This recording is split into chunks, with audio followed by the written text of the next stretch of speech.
Hi everyone, I'm Danielle and welcome to my channel. In today's video we are going to be doing closed attractions in Universal Orlando that I wish that I'd experienced.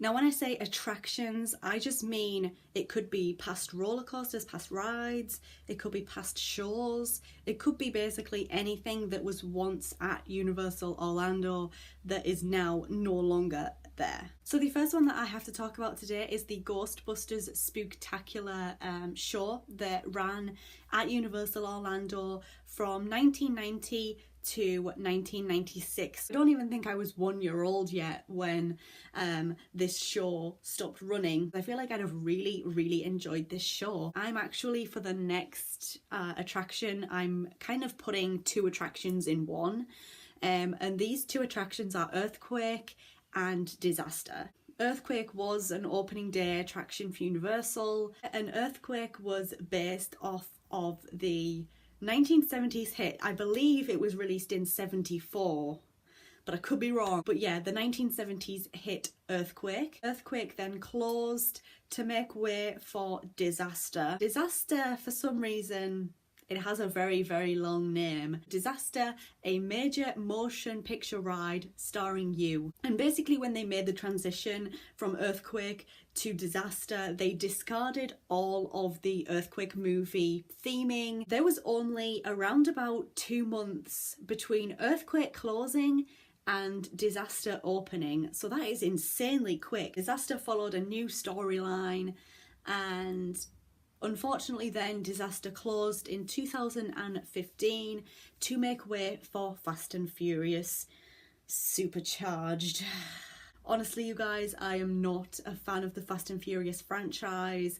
I really wish that I would have experienced both Earthquake and Disaster, especially Earthquake, because Earthquake is like an original Universal attraction. That would have been really awesome to ride that ride, knowing that it was an opening day original Universal attraction. So we're going to move on now to Confrontation, another Universal classic, and this closed in 2002 to make way for the Revenge of the Mummy ride.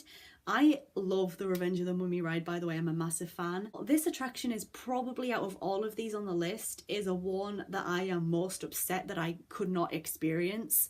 Obviously it closed well before the very first time that I stepped through the Universal gates. But what I love about Revenge of the Mummy is just the fact that there are a few references to Confrontation. But I've also heard that, like, if you guys aren't familiar with Confrontation for whatever reason, the track for Confrontation was actually on the ceiling and you were suspended in your tram. I've heard that these tram tracks from Confrontation are still up on the ceiling of the Revenge of the Mummy ride. Again, I don't know how true this is. I've heard that the tram tracks, they just can't be removed. So if that's true, that's pretty cool. Moving swiftly on yet again, and this time we are talking about the Jaws ride. So the Jaws ride closed in 2012 in Florida, and this is an attraction that I wish that I'd experienced but never got to experience. The Jaws attraction in Florida is a classic ride, but it also has a very interesting history, and I can't talk in depth like I so badly want to about the history of the Jaws ride, but it's something that I would definitely recommend that you look into. If you are interested, I highly recommend a YouTuber or a YouTube channel called Defunctland.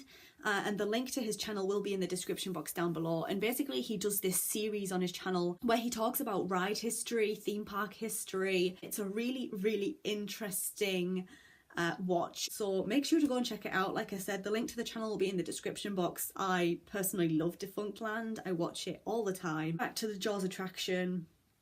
It not only has a very interesting history, but I also feel like it's a somewhat troubled attraction. So the final attraction that we're going to be talking about for today's video is the Universal Cinema Spectacular Nighttime Show. I did not have the chance to experience the show because I was basically never inside the park too late on a night. Often we would not be in the park later than 5 o'clock on a night, or afternoon rather. I'm a massive television and film fan. I actually studied TV and film production for 4 years before I went on and I studied English studies. So this closed in 2017. So overall, those are my attractions that I didn't experience at Universal Orlando that I wish that I had. I'd have loved to have been in Universal Orlando in like the early days, the 90s. Did you guys experience any of these attractions in my list? Let me know in the comment section down below. If so, which one was your favourite? And if you could bring back any of these past attractions, which one would it be? If you enjoyed, make sure to leave this video a thumbs up. If you're new here, click on that subscribe button. And thank you so much for watching. I hope to see you in my next video.